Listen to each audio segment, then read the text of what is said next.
During the chaotic years of Splatoon 1, there were 7 specials, all quite similar to one another.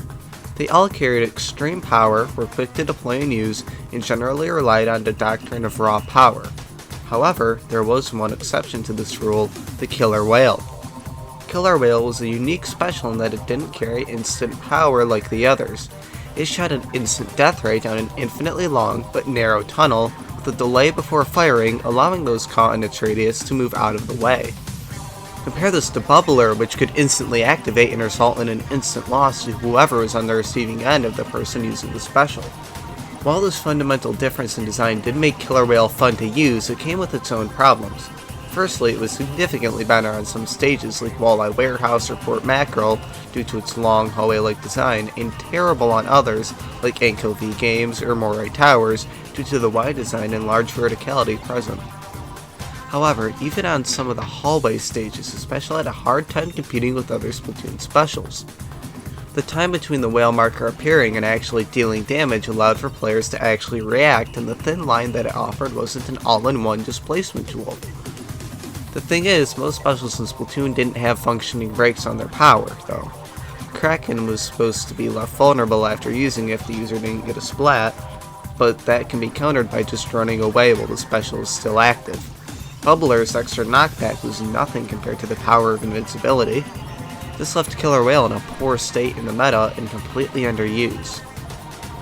Even still, I hold that Killer Wail was one of, if not the best special in Splatoon. It managed to actually counter Krakens and Bubblers by providing knockback, offering the only form of resistance to these specials aside from running away, or in Kraken's case, having a short-range shooter with a full ink tank. This special is incredibly healthy to the game's meta. This would be in stark contrast to the Splatoon 2 variant.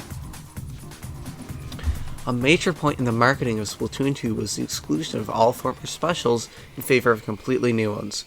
This was part of a larger shift in the game's fundamental design away from the raw power solutions of Splatoon 1 and towards a more versatile meta encouraging different weapons in different situations.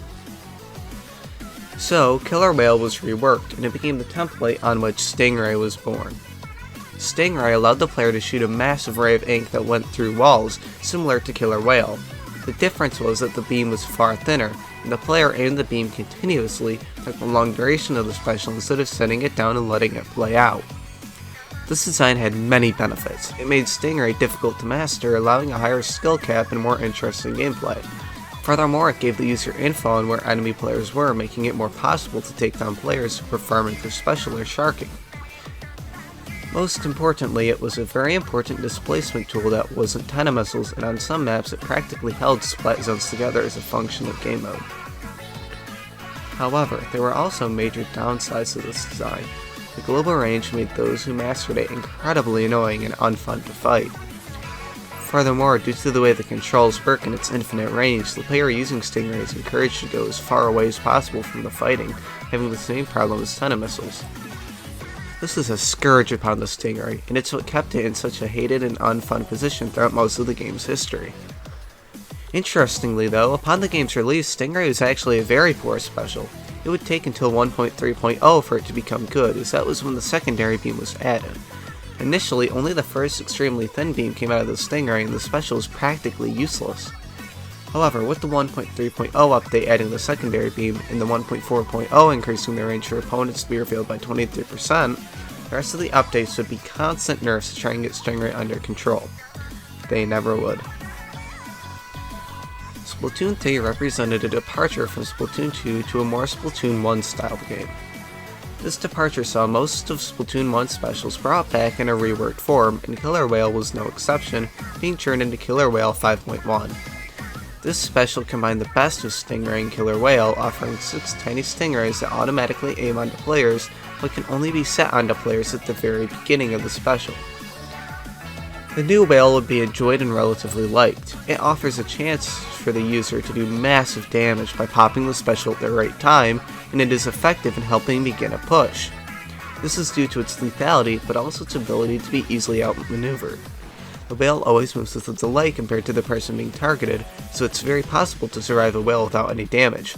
However, this effectively puts the target out of the game for the duration of the special, and can turn the tide of a pre-existing fight around. At the same time, by playing against Wail right and in many situations, Wail can be totally ineffective at doing anything, offering actually balanced gameplay between the person using and being targeted by the special. In fact, Killer Wail 5.1 was good enough design-wise compared to Stingray that it would receive a buff in 3.0.0, increasing the power of special power-up when just a few ability points were used. This ultimately amounted to little of anything in terms of meaningful change, but it is important because it shows that Nintendo is happy with what they made instead of the absolute monster that Stingray was. Overall, Killer Wail has always been a good displacement special that's been healthy for the game, but it is very vulnerable to reworks ruining it and taking down the whole game with it. Thank you so much for watching. Please like and subscribe if you enjoyed, and thank you for letting me spend some of your time.